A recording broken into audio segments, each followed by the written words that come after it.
today.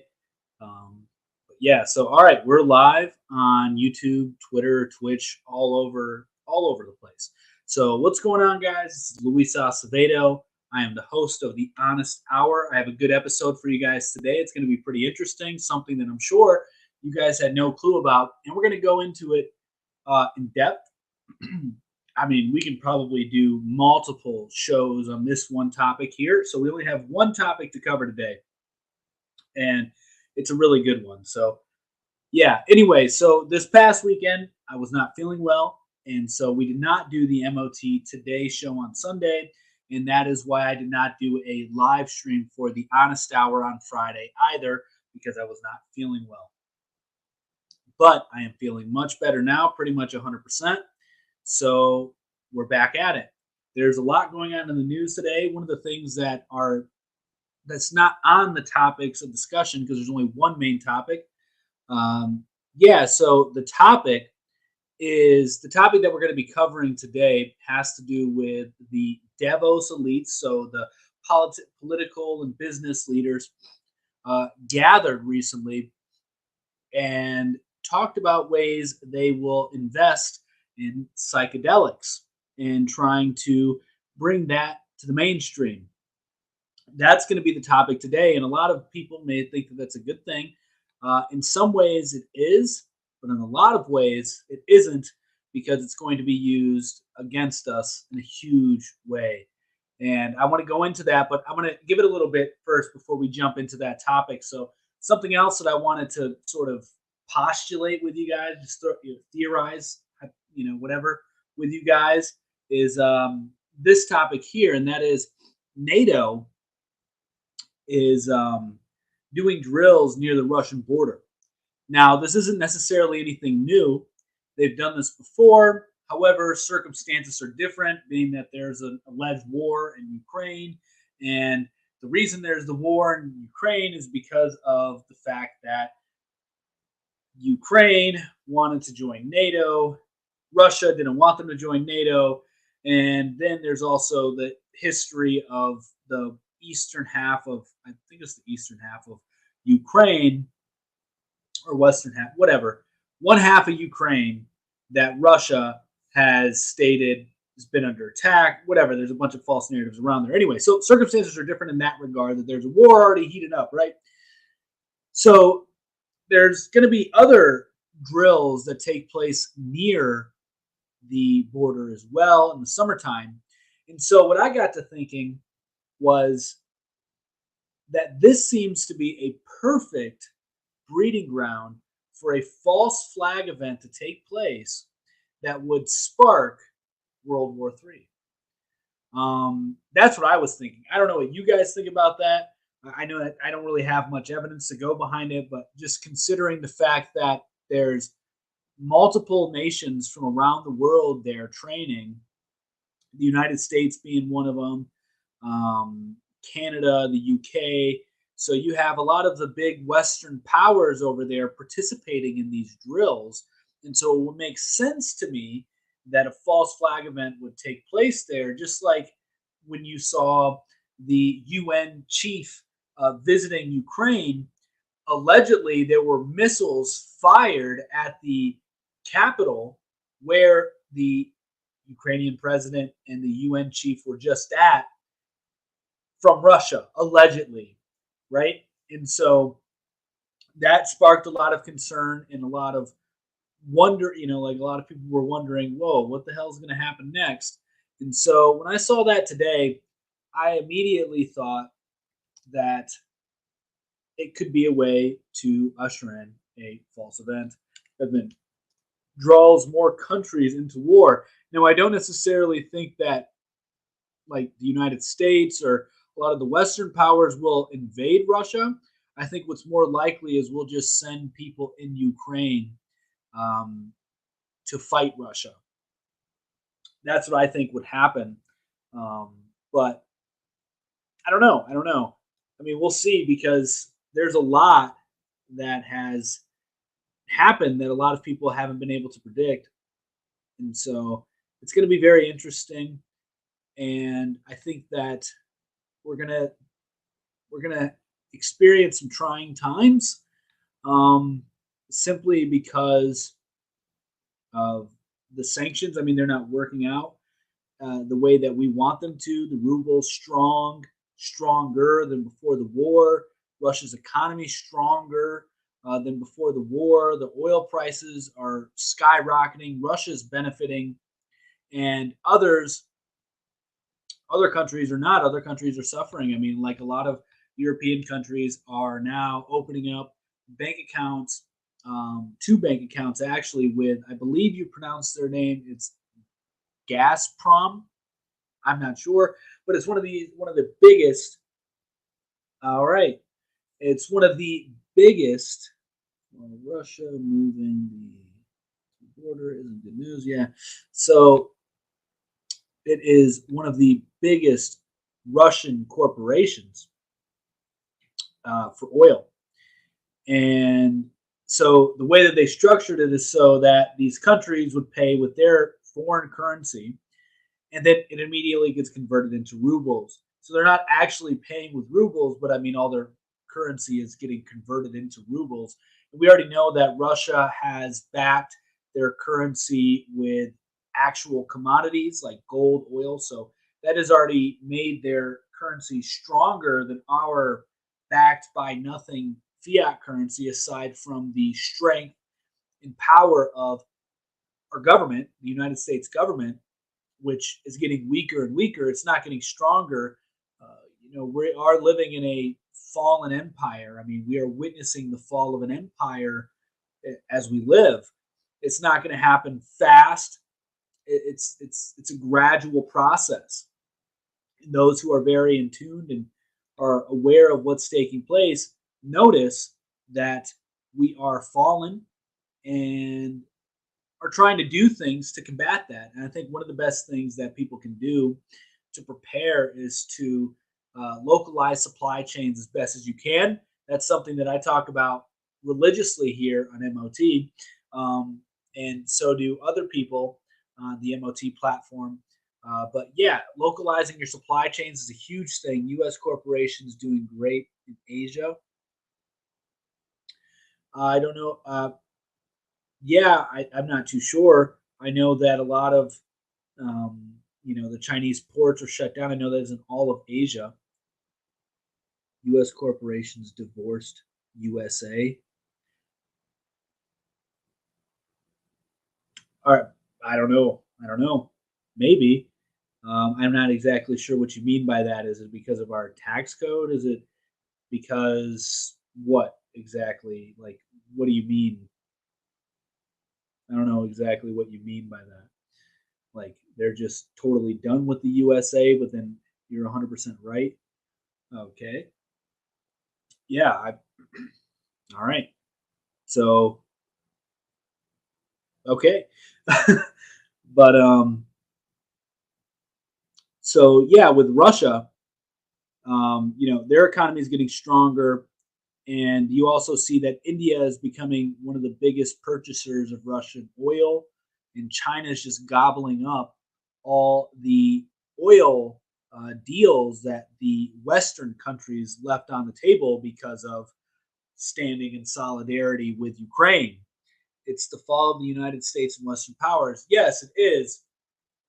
And that reminds me back to what I was talking about, which is the supply chains, right? So be sure you guys hit the like button, subscribe, follow, all that good stuff here every day, Monday through Friday, unless I get sick, right? But I shouldn't get sick again. I usually don't get sick. It's rare for me to get sick. Anyway, localizing your supply chains is one of the best things that you can do when you are living in an empire that has fallen. As we look through history, we see that the people who did the best during times of decline were those that lived in rural areas and were more self sufficient. They usually did not experience the level of carnage that those living in cities or bigger areas experience. So, USA military complex healthy, the USA, the people are the target. I don't know about that. I don't know that the USA, the people are the target. Um, You're sending me a rose and a football. I don't know what those actually do. I don't know how to even look at those. But thank you very much.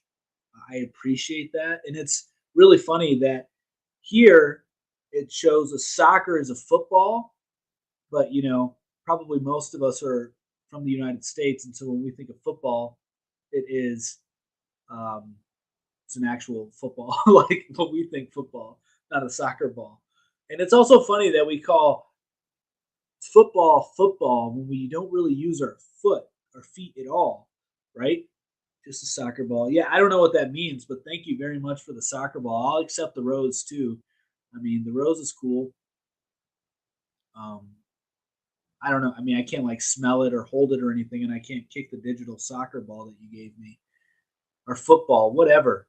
I don't know. Like, why do we call a football in the United States a football as opposed to something else? I don't know what you would call it. I don't have something to name it, so maybe I should just shut up. Uh, Trade in for money, really? Okay, that's cool. Thanks very much. I appreciate that. I'll have to look into that because I'm not too experienced on live streams for TikTok, but thank you very much. Free secure. So yeah, but let's get into what we're going to be talking about. But let me first off finish my point here.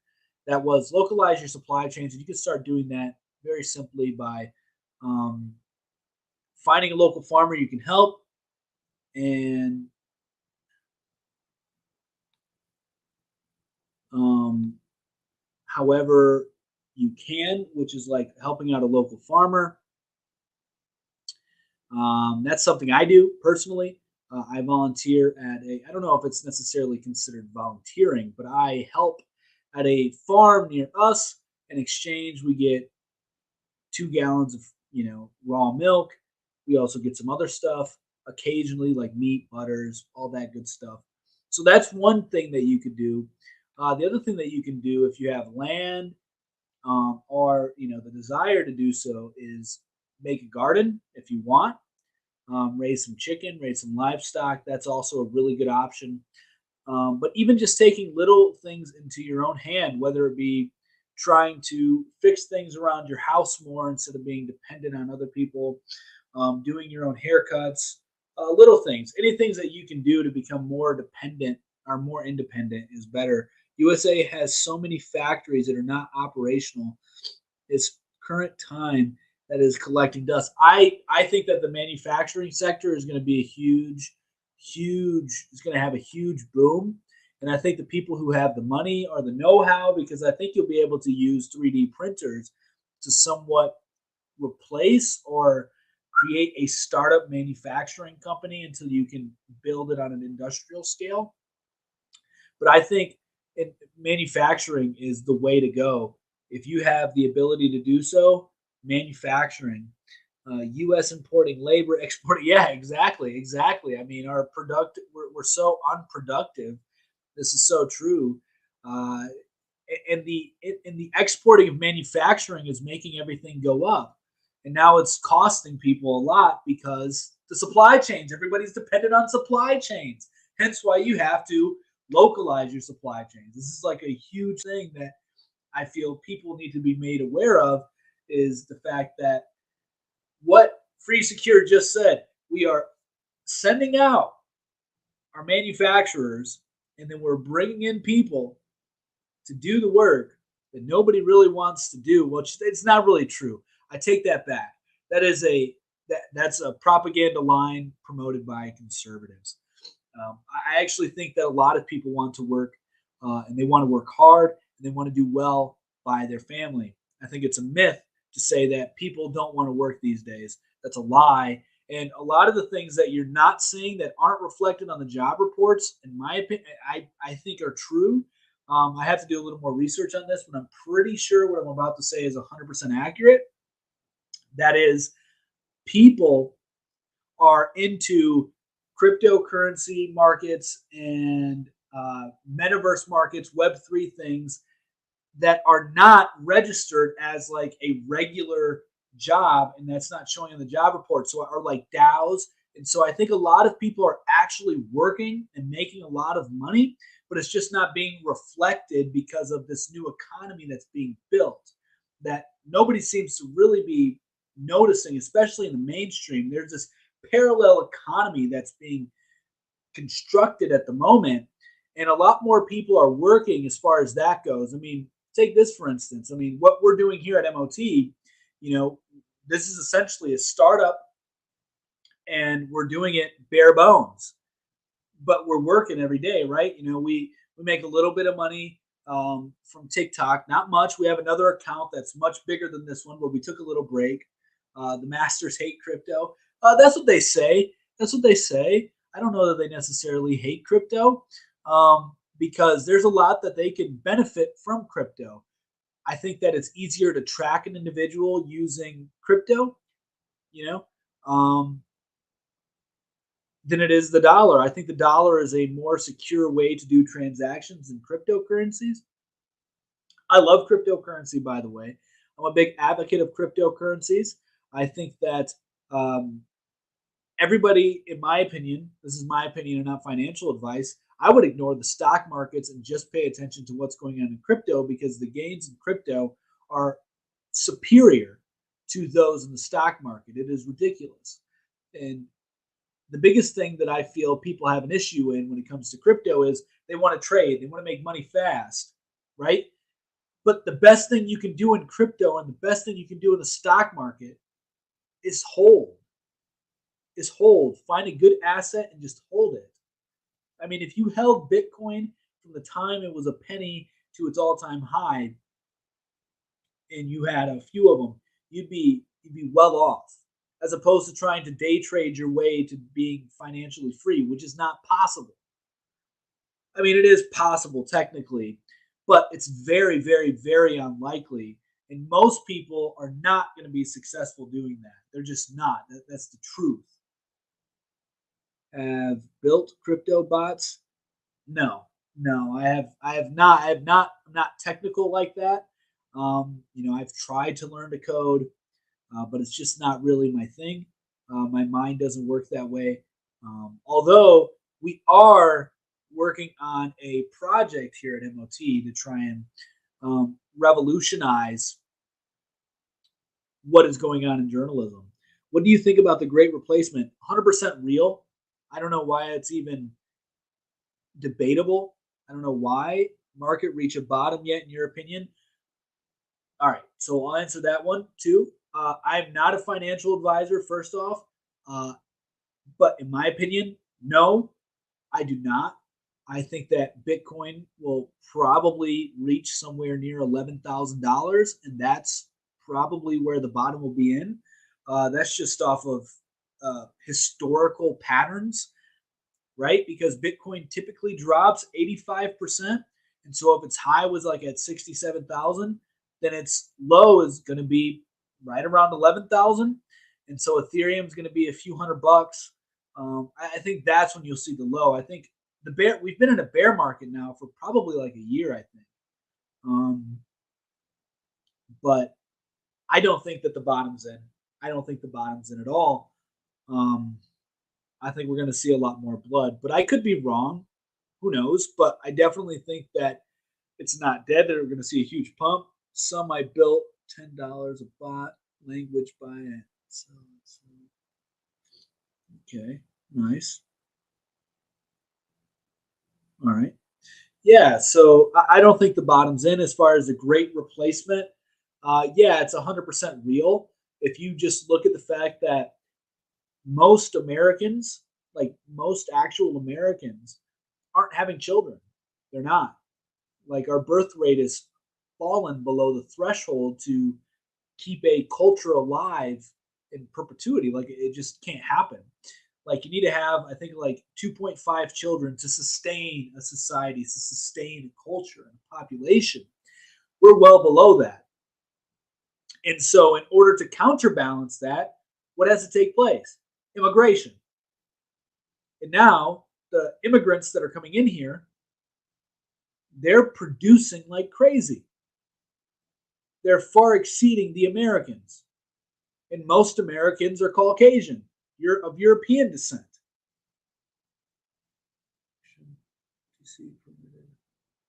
Um, your projections. Um, October permitted lockdowns. No evidence for pan needed. Um, I don't know. I don't know what you mean by that. I guess maybe ask the question differently. Um, but yeah, so you have, for example, I really think the Islamic culture, right, with a lot of the Muslims that are over here, they're producing like crazy because that's part of their religion, that's part of their tradition, which Christians should be doing the same as well, because the first commandment that God had ever given anybody was be fruitful and multiply. Be fruitful and multiply. And so Christians are dropping the ball left and right. I'm interested in your projections. American. Something for pan needed. October pan. Okay. I got you. I'm interested in your projections. October permanent lockdown. No evidence for pandemic. Yeah, 100%. I mean, I didn't wear a mask. I I never allowed anybody to put anything up my nostril. Might cash in my 401k, taking the penalty and paying off my mortgage. What do you think, bro? You do your own research. I'm not telling you what to do with your freaking life savings like that. Like, man, you know, I'm not a financial advisor. I'm not like, I can tell you what I did, you know, um, and I mean, it wouldn't be a bad idea to pay off your mortgage. I mean, you wouldn't have that debt over your head. Um, but I don't know. Like, do you think that's the best move for you? Um, I don't know. I don't know. Or like, I don't know. I don't know. That's a little too much for me, and that's a little. I don't know your situation. I don't know you like that, man.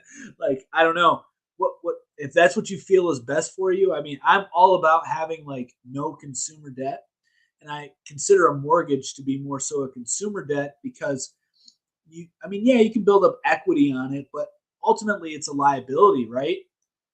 Like, if anything happens to it, you're paying on it. Like, I don't know.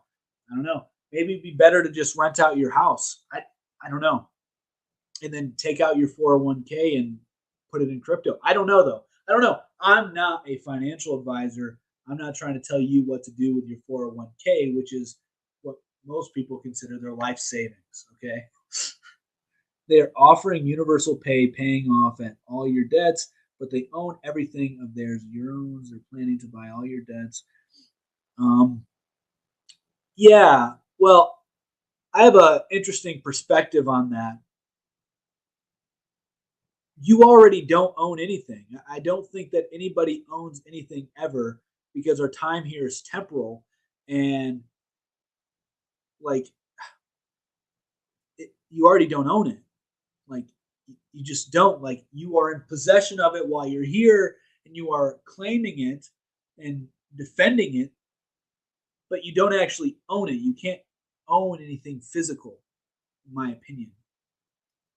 It's more of a like a abstract thought. I get it, like metaphysics, like that, like metaphysical level is what I'm talking about here. I mean, on a physical level, uh, yeah, you kind of do, but technically, you really don't. That's my opinion, anyway.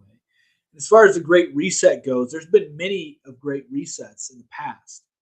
I think one of the recent ones was during the 19th century, um, had a complete wiping out of a lot of history.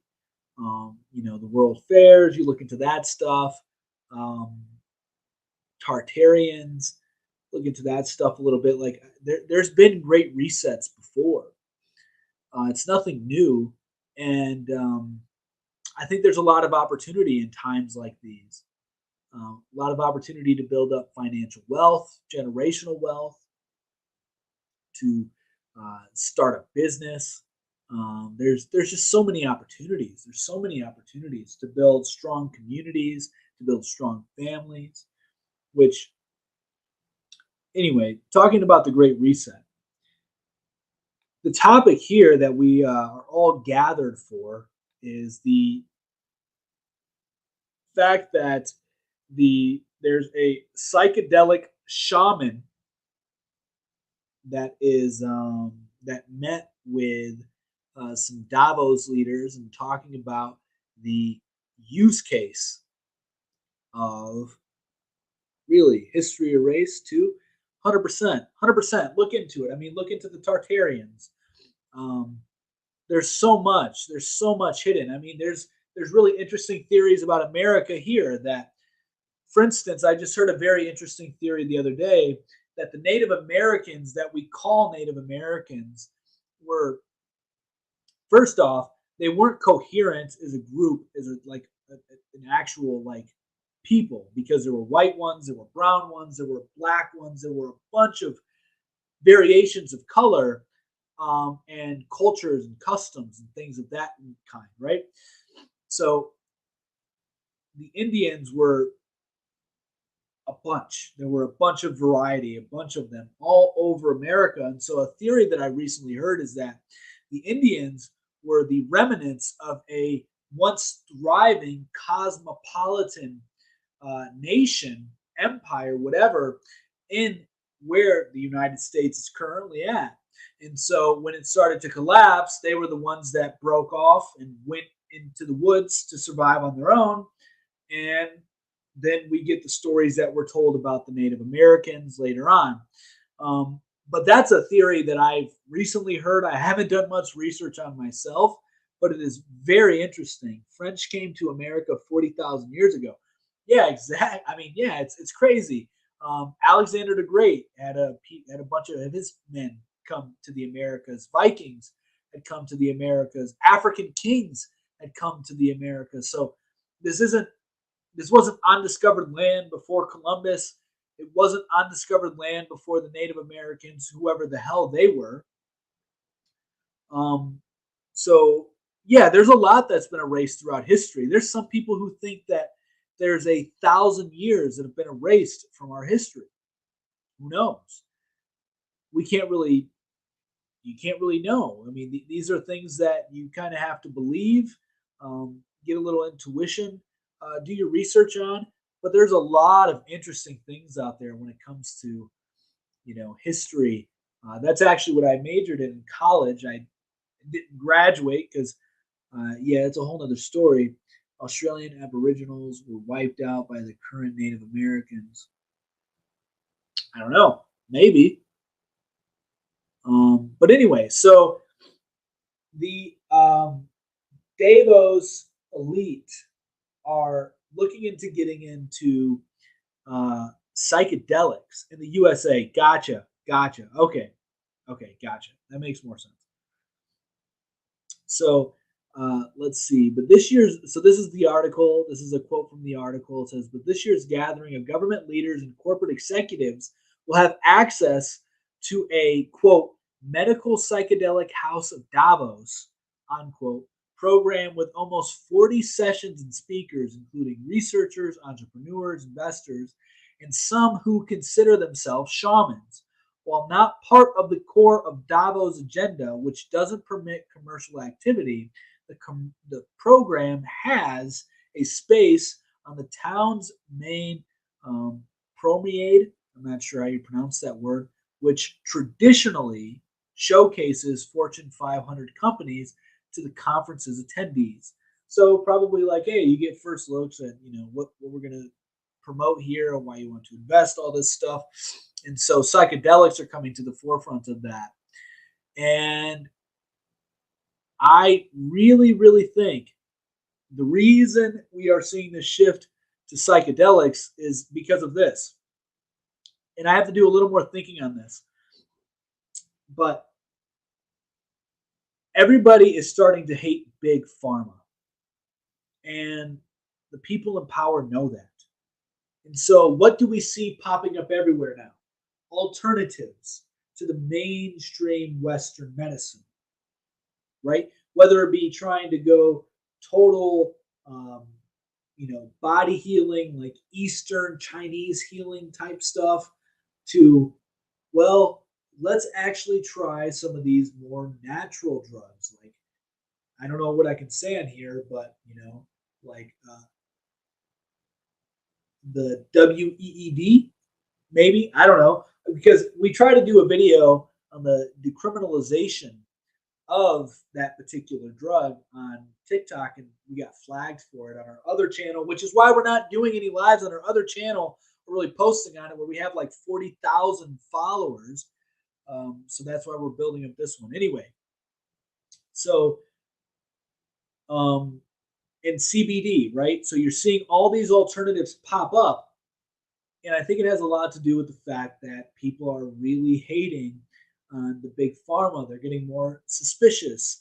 They're wanting to they're wanting to give their child a better life.